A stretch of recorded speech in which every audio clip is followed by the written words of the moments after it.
എൻ്റെ favourite genre of movies ഏതാണെന്ന് ചോദിച്ചു കഴിഞ്ഞാൽ ഈ ഭയങ്കര ബഹളവും ആക്ഷനും ത്രില്ലറും 1000 കോടി 500 കോടിക്കൊക്കെ എടുക്കുന്ന സിനിമകളൊന്നുമല്ല എനിക്കിഷ്ടം. ഒരു റൂമിൽ അല്ലെങ്കിൽ ഒരു വീടിനുള്ളിൽ ഒരു 4-5 പേര് സ്റ്റെക്കാണ്, അവർ തമ്മി അങ്ങോട്ട് സംസാരിച്ചു കൊണ്ടിരിക്കുന്ന കുറേ സിനിമകളുണ്ടല്ലോ. എനിക്ക് ആ ഒരു ജോണറാണ് ഭയങ്കര ഇഷ്ടം. 12 angry man from the earth പോലത്തെ കുറേ സിനിമകളുണ്ടല്ലോ.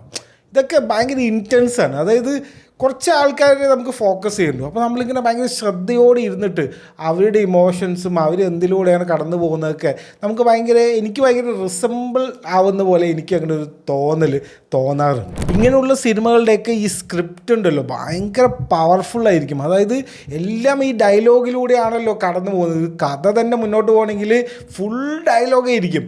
അപ്പോൾ ഇതിൻ്റെ അവസാനം ഒരു ട്വിസ്റ്റ് ഉണ്ടാവും, പിന്നെ കുറച്ച് സസ്പെൻസ് കാര്യങ്ങൾ, അങ്ങനെ എല്ലാം പറയുന്നതും ഈ ചെയ്യുന്നതൊക്കെ ഈ ഡയലോഗിലൂടെയാണ്. ഇപ്പോൾ പറഞ്ഞു വന്നത് എന്താ വെച്ച് കഴിഞ്ഞാൽ 2026 ഒരു ഭയങ്കര ഫണ്ണായിട്ട് ഞാൻ കണ്ട ഒരു സിനിമ ദ ഇൻവൈറ്റ് എന്ന് പറഞ്ഞിട്ടുള്ളൊരു സിനിമയായിരുന്നു. 4 ആൾക്കാർ, Seth Rogen, Edward Norton, Olivia Wilde, Penelope Cruz, ഈ 4 പേരേ ഉള്ളൂ.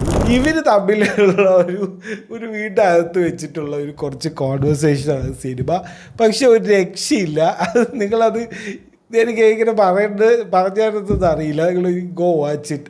നിങ്ങൾക്ക് കുറച്ച് ഇങ്ങനെ ഡയലോഗ് കേട്ടിരിക്കാൻ കുറേ ക്ഷമയുണ്ടെങ്കിൽ യു ഷുഡ് വാച്ച് ഇറ്റ്. ഇത് കുറച്ച് തിയേറ്ററുകളിൽ ഇവിടെ ഇറങ്ങിയിട്ടുണ്ടായിരുന്നല്ലോ, എനിക്കതൊന്നും കാണാൻ പറ്റിയില്ല. ഇപ്പം ഡിജിറ്റൽ റിലീസ് ഇറങ്ങിയിട്ടുണ്ട്. ഞാൻ അങ്ങനെ കണ്ടത് വേറെ തന്നെയാണ്. ജസ്റ്റ് കണ്ടു നോക്കുക. ഞാൻ കഥയോ കാര്യങ്ങളോ പ്ലോട്ടോ ഒന്നും പറയുന്നില്ല. 4 പേര് ഇരുന്ന് സംസാരിക്കുകയാണ്, 2 കപ്പിൾസ് ഇരുന്ന് സംസാരിക്കുകയാണ്. എന്തായിരിക്കും സംസാരിക്കുക? Take a wild guess and go watch it.